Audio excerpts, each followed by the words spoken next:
Oi, gente, eu sou Josi Oliveira, esse é o Terror, Mistérios e Lendas. Hoje é dia do quadro Lendo o Relato dos Inscritos, relatos enviados por vocês lá no direct do Instagram, @Mistério e Lenda. Se tiver relato sobre qualquer assunto estranho fora do normal, manda lá pra gente, tá bom? @Mistério e Lenda. O primeiro relato é de uma pessoa da minha família que não quer ser identificada. É a mesma pessoa que mandou o relato do Barbeiro Fantasma. Eu vou deixar o link aqui nos cards e aqui na descrição do vídeo, tá bom? Ó, esse é o segundo relato de porco que a gente tem por aqui, mas o porco de hoje não é de enfeite. A Vanessa já fez assim. Tá Que ela é dessas. Eu queria muito que vocês pudessem ver as reações dela. Um dia, vai lá no nosso Apoia-se, na nossa vaquinha, pra gente arrumar o cenário, pra eu botar uma câmera nela, que vocês vão ver as reações dela na hora que eu tô lendo os relatos, tá? Vocês estão perdendo aí, ó. Vai lá, gente. Tá aí na descrição do vídeo e na descrição do canal. Link do Apoia-se da vaquinha. O porco de hoje não é de enfeite, é um porco de verdade, tá? O porco possuído. O ano era 1985. Eu era casada, minha filha tinha 1 ano e nós morávamos no terreno da minha sogra. Ela morava na frente e eu nos fundos. No meio do terreno, entre as duas casas, tinha um centro de umbanda e um chiqueiro. Meu marido e eu estávamos na sala vendo televisão. Eu levantei para beber água e tinha um pouco de louça suja, com sobras de comida. Aproveitei e lavei logo. Catei as sobras e fui levar para os porcos. Quando eu cheguei no chiqueiro, um dos porcos estava de costas para mim. De repente, ele se virou devagar, olhou bem para minha cara e deu um grunhido assustador, totalmente diferente do que eles faziam normalmente. Os olhos estavam avermelhados, ele parecia estar com muita raiva e não sei como. Os pelos dele se multiplicaram e se arrepiaram, fazendo ele ficar maior. E nessa hora ele correu atrás de mim, fazendo aquele grunhido medonho e muito alto. Eu saí correndo, entrei em casa apavorada, sem ar. Meu marido perguntou o que tinha acontecido. Minha voz mal saía, mas devagar eu consegui contar. Ele me olhou bem sério e falou: Você já viu que horas são? Eu olhei para o relógio e era meia-noite em ponto. Meu marido falou: Isso não é hora de dar comida para porco, ainda mais em época de quaresma. Nunca mais tive coragem de ir naquele chiqueiro. Passava por ele sem olhar. E 1 ano depois me mudei. Quando falou centro de umbanda em chiqueiro, no meio do quintal, eu pensei, combinação perfeita, né? A combinação perfeita. Não por causa dos porquinhos, tadinho, mas por todas as histórias que a gente ouve aí ao longo da vida sobre porcos. Ai, gente, pelo amor de Deus. Por quê? Que o porco? Caraca, mano. Eu fico imaginando o porco crescendo, mano. Os pelos se multiplicando, tipo um lobisomem. É, foi meio que isso, ela falando, né? Ela me contando. Essa eu peguei pessoalmente o relato, tá? Que os pelos foram se arrepiando e se multiplicando. Os porcos já eram adultos, imagina o tamanho que ele ficou. Aí só vem uma musiquinha, na musiquinha do Cinto na minha cabeça. Porcaranha, porcaranha. Cadê o porco daqui? Sumiu. Tá mais pesado.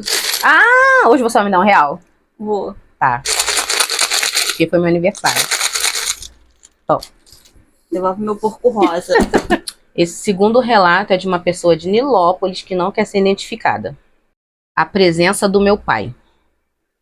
Para começo de conversa, sou ateia, mas isso infelizmente não me priva de sentir, prever e passar por muita coisa que não tem explicação. Essa situação que irei contar aconteceu em 2019. Meu pai faleceu na casa dele. Quando seu corpo foi encontrado, tinha aproximadamente uns 2 dias do ocorrido. O corpo dele explodiu, pois ele teve um ataque fulminante do coração e o pulmão estava cheio de líquido. Quando eu o achei, tinha muita mosca em volta dele e um cheiro insuportável. Tinha sangue para tudo quanto é lado. Eu peguei a carteira dele para colocar na minha bolsa e para vocês terem noção do quanto era forte o cheiro, eu tive que jogar a bolsa fora. E esse cheiro ainda ficou na minha casa por um tempo, pois algumas coisas dele foram para lá. De madrugada, fui ao banheiro e tinha uma mosca lá perturbando. Eu peguei o chinelo e matei ela. O cheiro que subiu foi o cheiro do meu pai morto. Aquele cheiro entrou com tudo no meu nariz, empesteou o banheiro todo. Tive que jogar bom ar e mesmo assim ainda demorou para sair. Explicada essa parte. Eu estava deitada na cama com meu marido e minha filha. A cama dela é colada na minha. A casa é pequena, só tem um quarto. Eu estava de costas para ela e meu marido de costas para mim. De repente, senti alguém passar uma mão gelada no meu rosto e perguntei para minha filha: "Você tá com frio?" Ela disse que não e me perguntou por quê. E eu disse: "Você tá passando essa mão fria no meu rosto." Ela disse: "Mãe, eu nem encostei em você." Aí eu olhei para trás e percebi que realmente não tinha como ter sido ela, pois ela estava de costas para mim e lendo. Ela ficou com muito medo e foi dormir. Passou uns 2 dias, eu senti perfeitamente o dedão da mão de uma pessoa por cima dos meus dedos do pé e os outros 4 dedos na sola e puxando. Fiquei muito pé da vida, subi meu corpo, pois nessa época eu dormia com os pés para fora da cama. Uma pausa. Essa pessoa que me mandou esse relato é fã de filme de terror. A regra básica, você não dorme com o pé para fora da cama. Nem descoberto. Quem é fã de filme de terror sabe disso. O lençol, o edredom, a coberta ali é uma proteção contra essas coisas. Aí a pessoa dorme, não basta dormir com o pé descoberto, tem que dormir com o pé para fora da cama. Aí eu perguntei pra ela por que ela fez isso, ela falou que como ela é ateia, pra ela filme de terror é tipo ficção. Tá acontecendo ali, mas, né, claramente não foi ficção, né? Enfim. É errado, ficção. Ficção. Aí desde esse dia ela nunca mais dormiu com o pé pra fora. Voltando. Um dia, mandei uma foto para uma amiga minha, dele deitado no sofá da minha casa. Essa amiga tem muito medo dessas coisas e disse que não ia mais na minha casa, porque ela tinha medo de olhar para aquele sofá, e eu expliquei que ele não morreu ali, ele morreu na casa dele. E ela dizendo que ia lembrar dele ali dormindo e tal. Pouco tempo depois, o carro dessa amiga morreu na Avenida Brasil, na altura de Guadalupe, e eu fui lá com meu marido para rebocar o carro dela e levar ela lá para casa. Ela não queria ir para lá de jeito nenhum. A companheira dela já estava nervosa, com medo de ser assaltada ali. Foi um custo para convencer ela a ir, mas depois de muito insistir, ela foi. Minha filha foi para casa de um amigo e minha amiga e a companheira dela dormiram na cama da minha filha, do lado da minha. Quando minha amiga estava quase dormindo, ela dá um grito desesperada. Eu tô rindo, porque a pessoa me contando era muito engraçado, porque a pessoa conta xingando e nervosa. Aí eu lembro dela falando: "Ai, meu Deus do céu." Quando minha amiga estava quase dormindo, ela dá um grito desesperada: "Ai, puxaram meu pé, puxaram meu pé." E ela me contou como foi, e foi exatamente como aconteceu comigo. Eu não tinha contado os detalhes para ela. Para acalmar ela, eu falei que foi a gata, mas a gata nem estava no quarto. Eu sabia que era ele. E ela disse que sabia que não era a gata, pois ela sentiu perfeitamente a mão gelada e puxando o pé dela. No dia seguinte, eu falei para ela que meu pai estava por aqui e deve ter confundido o pé dela com o meu. Poucos dias depois disso, ele puxou meu pé de novo. Aquilo ali foi a gota d'água para mim. Dei um chute na mão. Eu vou pro inferno, meu Deus, eu tô rindo. A gente tá rindo porque essa pessoa é muito engraçada, gente. Eu E imagino ela a cena, meu pai. ela me mandando o áudio, me contando, eu imaginava perfeitamente ela fazendo aquilo, porque é ela, isso é ela. Vamos deixar bem claro, que isso não é deboche. Não, não é deboche, é porque a gente conhece a pessoa, então a gente imagina perfeitamente ela tendo esse tipo de atitude, não poderia ser outra, entendeu? Aquilo ali foi a gota d'água pra mim. Dei um chute na mão e comecei a xingar e falar alto. Já morreu, me deixa em paz. Eu tô ficando maluca falando com o espírito. Procura a luz, isso não tá certo. Você atormentando meu sono. Eu vou arrumar uns defumador que tu vai achar tua luz rapidinho. Já morreu, deixa quem tá vivo em paz. Ela me mandando um áudio, ela me falou, mas com um monte de palavrão. Óbvio que não dá pra colocar aqui. Primeiro, que o YouTube vai derrubar meu vídeo. Segundo, que eu ainda não sei colocar aquele pi, né? Uma senhora. Uma senhora. Eu não sei colocar o pi. Então, não dá pra colocar os palavrões que ela falou aqui. E isso, gente, eu sei que quem é de alguma religião, que acredita, né, que em espírito e tal, né, deve estar falando: meu Deus, que falta de respeito, tá? Mas ela não acredita em nada, né? Então, aqui ela não estava desrespeitando o pai dela, porque ela não acredita. Ela estava incomodada com a situação e tentando se livrar de algum jeito. Assombração eu espanto com palavrão, mando pra PQP. E não tenho medo de vivo, não tenho medo de morto. Isso ela falando ainda com a situação lá.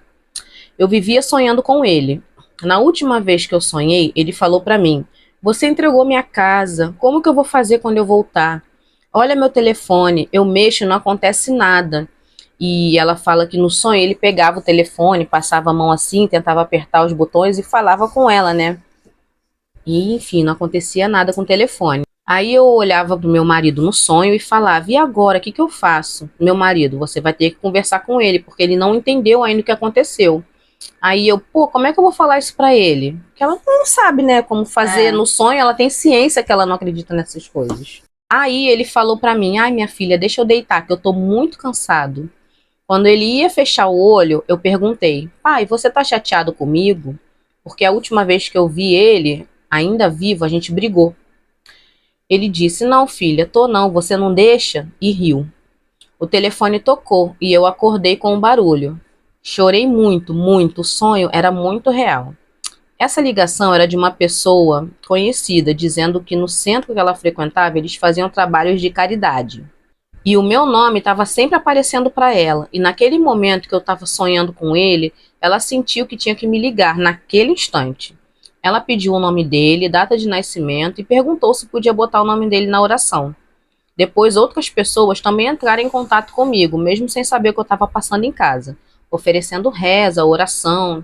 Uma tia minha estava sonhando muito com ele, mandou rezar uma missa, fizeram novena. Depois disso, não sonhei mais sonhos estranhos com ele. Tudo normal, e não senti mais sua presença. Não sei se foram os palavrões, a fé das pessoas ou as duas coisas juntas. Espero que ele tenha encontrado a paz. Ele não entendeu, né, que tinha partido. Não, ela fala aqui que foi fulminante e ele estava em casa sozinho, não entendeu nada. Provavelmente mexendo no telefone. Uhum. Ele não entendeu e tava atrás dela pra ter uma resposta do que É, tá acontecendo. mas puxar pé é sacanagem, né? Porra, Eu não entendo isso. Se alguém tiver alguma explicação, pode me falar, por favor? eu sabia. Eu sabia. Cadê? Agora não sabe mais. Sim, não dá. Eu Porque, sabia. pô, eu morro, eu quero falar com você. Eu vou vir aqui na tua cama puxar teu pé?